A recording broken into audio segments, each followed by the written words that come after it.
Hi, this is Melanie with Red Clover Reader, the digital library for kids for online, diverse, and value-focused content. And today we're talking with Jo Mach, who is just kind of an extensive author. Jo, you've written a lot of books. Yes, I've written 13 with 2 other women. Yeah, that's amazing. So I know you've worked with Vera Lynn, and I think her last name Stroup-Rentier. Stroup-Rentier. And then the other lady, is that the photographer, Mary Yes. Birdswell? Okay. Yeah, and she also designs the books. Oh, great, great. Well, that seems like a really successful collaboration since you've written 13 books together. Well, it's been fun, yes, to see how it's kind of evolved, and our process has gotten better, of course, as you do it over time, but it's always, because they're nonfiction, true stories, it's always an adventure, and you never really know how the book will turn out till you get the photography done and put all the pieces together.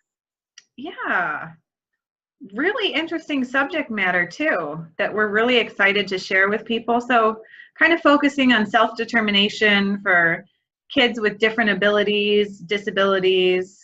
How did you come about writing about this? How did that journey start? Well, it started because of, well, we all ended up in the same place working. I was an occupational therapist working there. Vera was a early childhood special ed teacher, and Mary came in as a videographer. So she was creating videos of some of the families we were working with, and so we already kind of knew what we were doing together a little bit. But I had been working in early childhood, which is birth to 3-year-olds, for 17 years. And as I was getting to leave that job, I actually had lunch with Vera, and I said, Vera, you know, I've always wanted to do children's books. Would you be interested in working with me on that? And she was in the process of working on her PhD related to self-determination. And I was really interested in how she was doing that. And she said, yeah, she was really interested. And so it happened over lunch. We got together, and then we both kind of said, you know, we really want pictures rather than illustrations, because we want the books for kids with all abilities to understand the stories, and we felt like the photographs would help that. Yeah, I really think so. How did and I know we're kind of veering off of that scheduled question guide, but I'm really curious to hear about how you guys kind of pitched that idea to the families involved, because it's real people that you're writing about and real stories. Well, that's true. That's true. And I think because of our working with so many families, we knew that they were interested in having their children included. And that was one of the kind of the passions behind it, is that these families wanted to be able to go to the library and have their kids find a book about themselves. And so we kind of heard that, because you know, early literacy is very important for all children, but kids that are developing differently, parents really struggle. So we had that, and then Vera has 2 children with disabilities, and so we actually have we have books about them. The first one we did was about her son, and then we had some families that we had worked with, so that I had contacted, and then the stories kind of came to us. It's been very interesting how yeah, a story has come to us. One time I was actually returning a car at a car rental place, standing at the counter, and this woman standing beside me that I didn't recognize said, you worked with my son as a therapist. And that had been like, you know, maybe 6 years ago. And I said, really, tell me about what he's doing. And she told me, and I said, you know, I'm now working on these books. Would you be interested in having him in a story? And that's how that one came about. So it's just like serendipitous, I guess, that we needed to do his story. And then Mary is, besides the photography, is a Pilates instructor. And she had someone that came into her studio that she was working with that said, I know someone that'd be perfect for your books. And so then we got a story out of that situation too. So different things have happened, and that's been really, really fun. Yeah, I can imagine. And that's something, you know, that we're pretty passionate about, making sure that kids from all walks of life and from all experiences can see representation of themselves in like day-to-day stories, you know, something that we see with, you know, kids, African American background, Black kids, you know, there's stories out there, but a lot of them focus on historical figures and not necessarily like day-to-day stuff that is really important for people to like be able to envision themselves in and see representation. And that's something that we're starting really to understand is true for kids with developmental disabilities and differently abled kids. So great work. It's really exciting to see these books and read these stories. So you have a couple of different series that I think we have a couple of them. Finding My Way, Growing with Grace, Finding My World. What about some of those ones from Finding My World where you're meeting kids from other countries? Okay, yes, that's been really interesting, because that again started with Mary in the Pilates studio. One of her clients was a faculty member in special education at Kansas State University. She was on a grant to go to Tanzania, and she said, you know, I really like your books. Would you be willing to come? And so one of the books that came out of that was this one about Onika.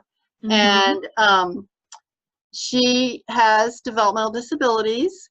And so Mary was there, and the people at the school chose her to be in a book. And Mary got the story, took a lot of notes, emailed us from there, and then we worked on putting it together. And this is a good example of how Mary does the design. Onika's school is a rainbow school, and so that's why the rainbows are on the books.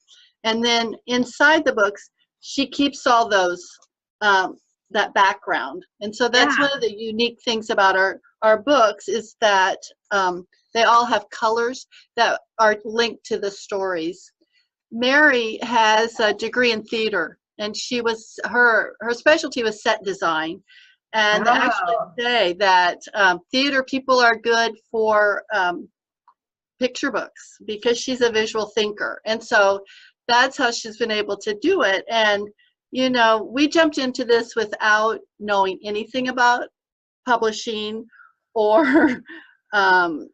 you know, I had always liked to write. I had done some publication within my field of occupational therapy. Vera had written within her field, but never children's books. And so we've learned along the way, but Mary has actually, I think, been the kind of the cement for it, because no matter how nice a story, if you can't look at it, I mean, you just don't feel it. And I feel like she's really brought the emotion into the stories with her designs. And, you know, we would write it out, and then she could take pictures to get it all together. And today, people take pictures all the time, but it's so hard to try to get those pieces together. I mean, it's really, I know I do Skype in the classroom, and a lot of times I'll have the kids guess how many photographs Mary took for one book. You know, so a book is like 30 pages, and they'll ask and ask. And so one of our books, she took 600 pictures to find the ones that would fit for that story. You know, she was taking them, and, you know, so it's really interesting how she then goes through all those and chooses and puts it together.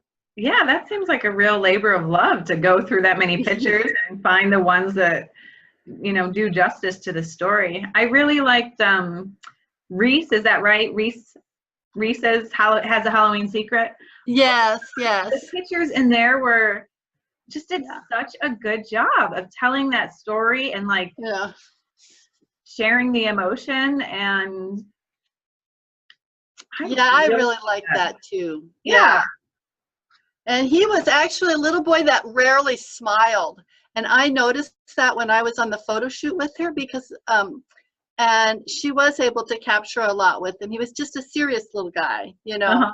But she got him, you know, to show kind of, because he was very excited about the book and what he and his dad do together. And so she got it. And I'm always amazed because of course, I get overwhelmed with that. The idea of going, like we maybe spent, well, I had to go drive to a different town.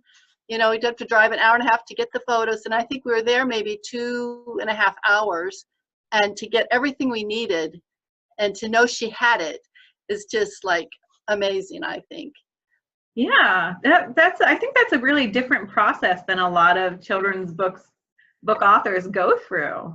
It's not like you sitting down at your desk writing it. It's really a lot of involvement with other people and oh yes, like, well, Reese's book, I spent probably 3 months emailing with the dad. Vera and I would come up with questions and we would email, and then he would tell us, and we would just gather information, and then we did an outline of what we thought the book would be.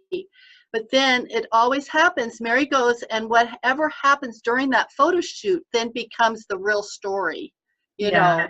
And so it's always interesting because Vera and I kind of think, oh, we got it good.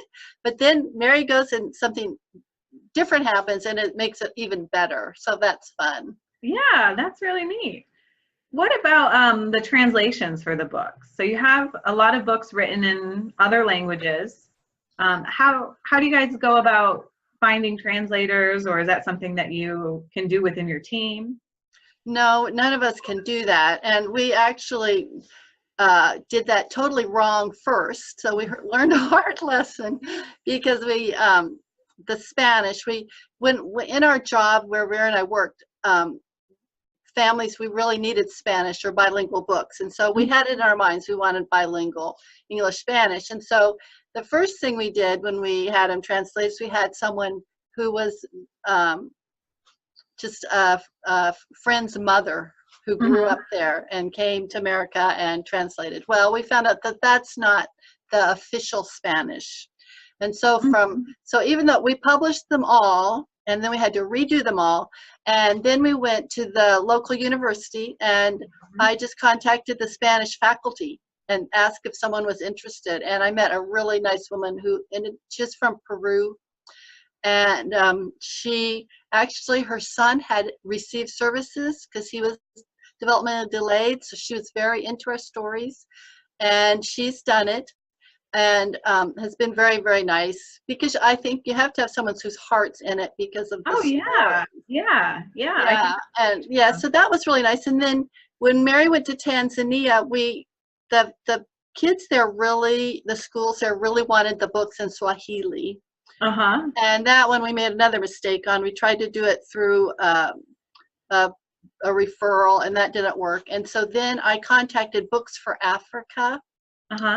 And was telling them about the stories, and they connected me with someone who was in another state that was from there, who worked in the Peace Corps and came to the United States and taught in Tanzania, and he has done it, and he has young children, and so he's been really nice. So I've done it long distance. And then we have French books from stories in Toronto.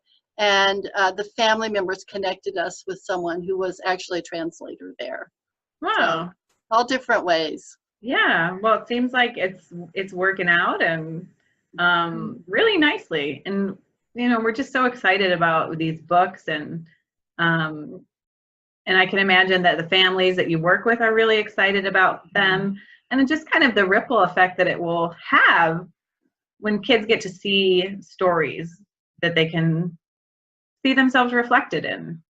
Yes, that's exactly what we hope. Yes. Cool. Well, it's really been great to talk with you, Jo. I'd love it if you could share some tips from your life experience, or something that young readers might appreciate before we conclude. Well, I would just say something kind of building on what you said, and that is that it is really fun to learn about others through reading. And I think I really enjoyed those books myself as a reader, and I think that's what these books do. Just like you said, you just meet other people that way, and that's really fun. So I think that's a good tip, just to think of that as a different kind of book to seek out. Yeah. Well, thanks so much. So we've been talking with Jo Mach, the author of 13 books, really about self-determination and kids living everyday life and accomplishing things and having fun despite and with disabilities and being differently abled. So thanks a lot, Jo, for joining us. We're really excited to share your books with our audience, and we can't wait to get the word out about the work that you're doing, because we're really supportive of it, and we think it's really great. Thank you very, very much. Yeah. Okay, great. So we'll be in touch, and this has been a Red Clover Reader Hangout. And check out Jo's work on our platform, where you can read about Maya Grace, Mateo, Reese, and a couple girls from Tanzania too, Onika and Nima. So thanks a lot, Jo, and we'll talk to you soon. Okay, thanks, Melanie. Bye-bye. All right. Thank you.